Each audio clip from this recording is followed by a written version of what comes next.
algumas perguntas do outro incomodam tanto, enquanto outras passam completamente despercebidas.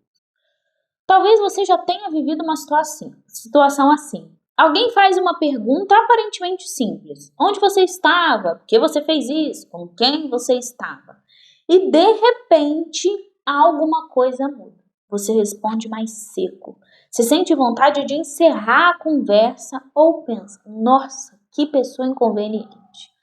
A impressão é que o problema está na pergunta. Mas será que é só isso? Porque se fosse apenas a pergunta, ela produziria o mesmo efeito em qualquer pessoa.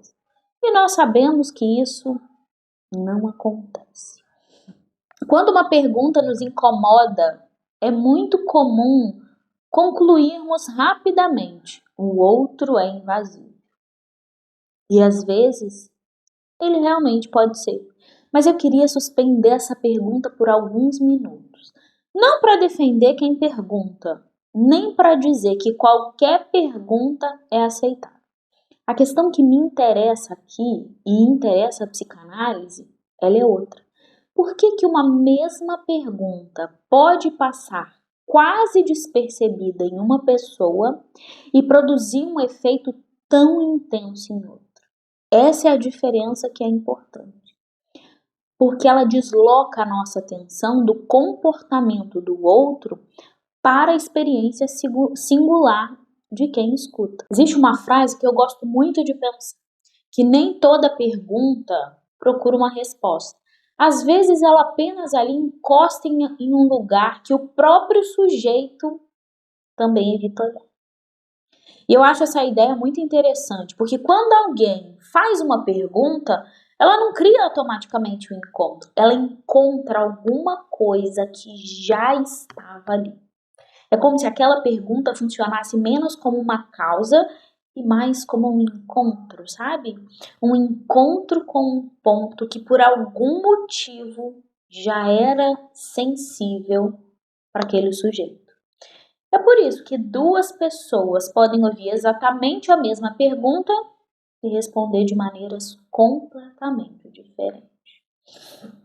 Na clínica, quando alguém diz, eu fico muito irritado quando fazem muitas perguntas para mim, a tentação seria responder, então você não gosta que invadam o seu espaço? Percebe como que essa pergunta, essa resposta, ela fecha a questão? Ela explica rapidamente. A psicanálise tenta fazer outra pergunta. Ela pergunta, quais perguntas?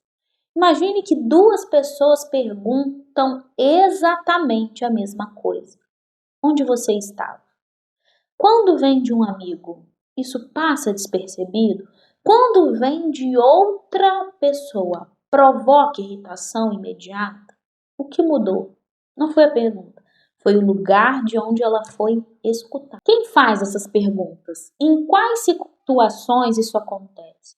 Existe alguma pergunta que não incomoda? E quando nós começamos a diferenciar, nós percebemos que talvez não sejam as perguntas que provoquem esse efeito. Talvez exista algo muito mais singular acontecendo. Às vezes a pessoa diz que odeia ser questionada, mas conta que adora quando um amigo faz perguntas sobre seu trabalho, ou quando um filho pergunta sobre sua infância. Então nós já sabemos uma coisa, não são todas as perguntas. E essa pequena diferença muda completamente a direção da escuta. Na análise, às vezes acontece uma cena curiosa.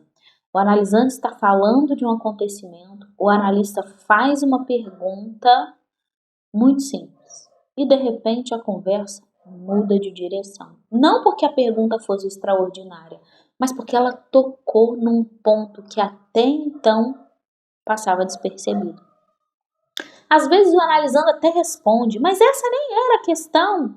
Talvez ele tenha razão. Talvez aquela realmente não fosse a questão consciente.